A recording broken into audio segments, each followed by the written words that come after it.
Software டெவலப்மெண்ட்ல AI வந்து நிறைய progress ஆகிருக்குன்னு போடுறப்ப சில கமெண்ட்ஸ்லாம் வந்துச்சு. இல்லை அது இப்பயும் நான் சில ப்ராம்ப்ட்லாம் கொடுத்தா ஒர்க் ஆக மாட்டேங்குது, அவ்வளோலாம் அது நல்லா இல்லைங்கிறாங்க. எஸ், ஒத்துக்கிறேன். அதை என்ன புரிஞ்சுங்க. அது எப்படின்னா, இப்போதைக்கு ஒரு சின்ன பிள்ளையாக இருக்கு. நீங்கள் ஒரு 50 வயசில் இல்லை 40 வயசில் இருக்கீங்கன்னா ஒரு வயசு பிள்ளை கொடுக்குற பதில் மாதிரி தான்.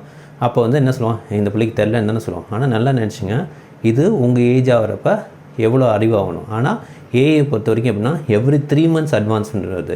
ஓப்பன் ஏஐயோட ஒவ்வொரு மாடலும் 3 months அவங்க அனௌன்ஸ்மெண்ட் கொடுத்துட்டே இருக்காங்க. ஸோ ஒரு மாடலை வச்சே அடுத்த மாடலையும் ட்ரெயின் ஆகுது. ஓகேங்களா? இது ப்ளஸ் ஒன்றும் என்னென்னா, இவங்க என்ன சொல்கிறாங்க, we don't code, we grow. இது வந்து கோடு மாதிரி கிடையாதுங்க. இது வந்து ஒரு என்ன சொல்கிறது, ஒரு ஒரு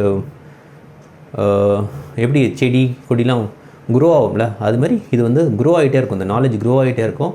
இன்றைக்கி பார்க்குறதோட பல மடங்கு அது ஏறிக்கிட்டே இருக்கும். அதுவும் லாக்ரதமிக் ஸ்கேலில் வளரும். இப்போ ஒரு ஒரு ஒரு இடத்துல 2 செடி, ஒரு செடி 2 செடியாகுது, 2 செடி 4 செடியாகுது, 4 16 ஆகுது, 16 அப்படியே மல்டிபிள் ஆகிட்டே போகுதுல, அது மாதிரி இதோட வளர்ச்சி வளர்ந்துக்கிட்டே போகும்.